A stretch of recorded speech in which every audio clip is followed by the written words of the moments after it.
Hello, ouais, salut à tous, j'espère que vous allez bien, moi ça va impeccable. On se retrouve pour un nouvel épisode de ma série de vidéos où on parle plus de psychologie. Donc si vous me suivez plus principalement pour tout ce qui est contenu axé santé mentale, vous êtes actuellement à la bonne place. Et aujourd'hui on va parler de quelque chose qui est assez courant, la surcharge mentale. Et oui, tu sais, cette sensation où tu as l'impression d'avoir la tête complètement pleine à craquer, que tu as l'impression que ça te pèse surtout vraiment dans l'ensemble de ta vie. C'est justement pour ça que je fais cette vidéo, parce qu'on va voir ensemble comment ça impacte notre bien-être et surtout comment on peut réussir à s'en sortir.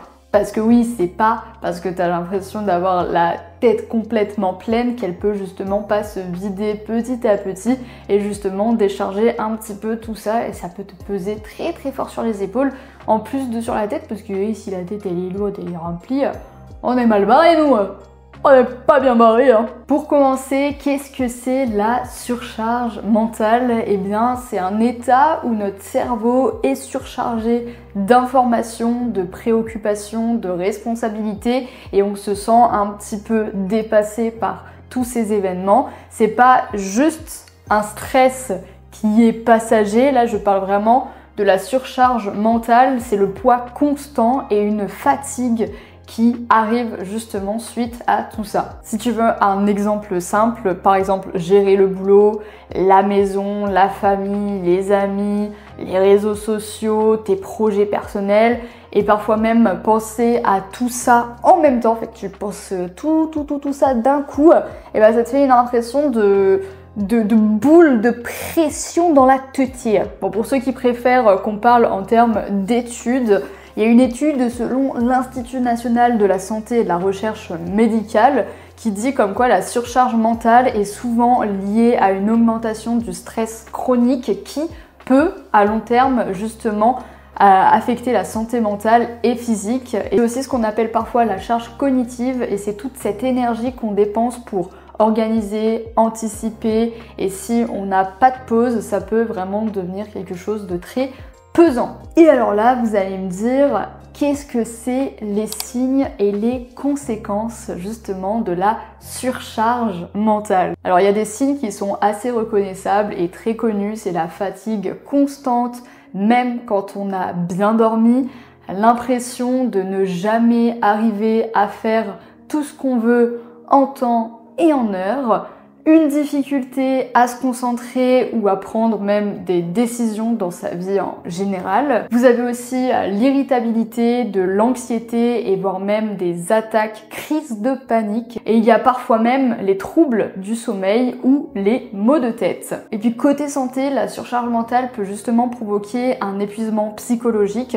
qu'on peut aussi appeler le burn-out. Et il y a justement un centre de prévention et de contrôle de maladies qui souligne que le stress prolongé affaiblit notre système immunitaire et nous rend encore plus vulnérables à tout ce qui est état d'infection. Puis c'est malheureusement un cercle vicieux, parce que plus on est stressé, plus on dort mal, plus on est fatigué et donc moins efficace, et ça aussi affecte notre humeur, nos relations et notre motivation de tous les jours. Puis pourquoi je parle de ce sujet à l'heure actuelle et pourquoi justement c'est si fréquent d'en entendre parler aujourd'hui, parce que tu te demandes peut-être le pourquoi du comment on entend beaucoup parler de surcharge mentale dès aujourd'hui. C'est en partie parce que dans notre monde moderne, c'est ultra rapide. On est hyper connecté, hyper exigeant, on est bombardé d'informations en permanence, de mails, de notifications, de tâches à faire, et aussi souvent cette pression de tout réussir, que ce soit dans le domaine professionnel, dans le domaine familial, que ce soit dans les loisirs.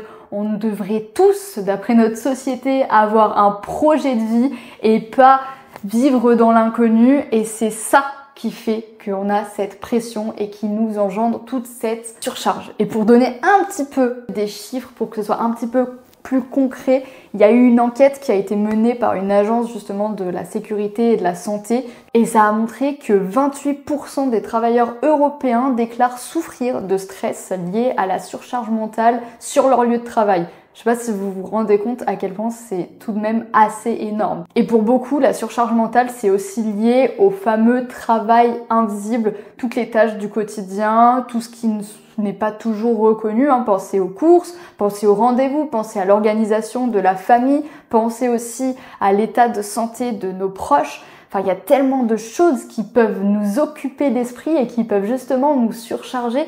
Et ça, on s'en rend vraiment pas suffisamment compte, je crois. Et quand on s'en rend compte, la question vient de comment on prend soin de soi et comment on arrive à gérer notre surcharge mentale. Alors oui, et heureusement, il y a plein de façons de gérer cette surcharge.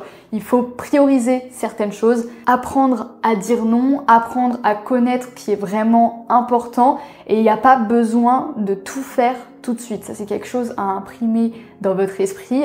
Dire non, c'est déjà aussi une grande partie de protection et puis même, il faut parfois aussi remettre au lendemain ce que vous ne pouvez pas faire à l'instant présent, même si c'est important de ne pas tout remettre au lendemain, évidemment. Il faut aussi penser à faire des pauses régulières, même si c'est 5 minutes pour juste reprendre votre souffle, respirer, marcher un peu dehors, ouvrir votre fenêtre, s'éloigner des écrans et ça aide justement à recharger vos batteries de cerveau. Je parle aussi souvent de méthodes de méditation qui peuvent justement aider à réduire le stress et à améliorer notre concentration. Ça, c'est comme bon vous semble, vous pouvez vous renseigner sur des méthodes de méditation tout seul de votre côté. Vous pouvez aussi parler de vos ressentis, parler aux autres, ne pas garder tout pour soi parce que c'est ça qui fait de l'accumulation, partager avec des proches ou même un professionnel, parce que justement la surcharge mentale, ça arrive à beaucoup plus de personnes qu'on ne le croit et il faut arrêter de dire qu'il y a toujours pire parce que ça, plus ça, plus ça, plus ça, vous vous rendez pas compte mais ça emmagasine tout et en plus ça peut affecter vos relations sociales et dans votre famille.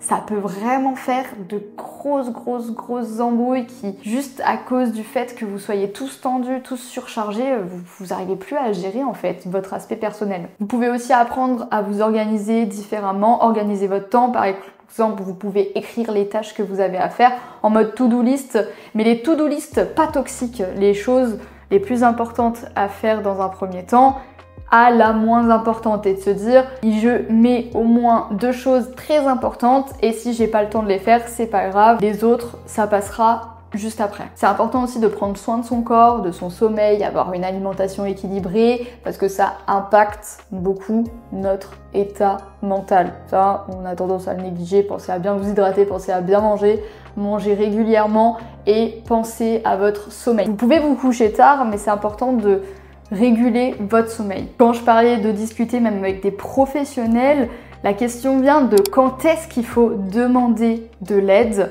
Et si malgré tous ces conseils que j'ai demandé juste au-dessus, si tu te sens toujours débordée, anxieuse, épuisée, c'est important justement d'aller voir un médecin, d'aller voir un psy qui pourra justement vous accompagner pour retrouver un équilibre parce que la surcharge mentale, on a tendance à pas la mettre trop en avant dans le sens où ça peut mener à des troubles beaucoup plus sérieux justement comme la dépression, l'anxiété généralisée et c'est des situations qui ne doivent jamais être prises à la légère. You know?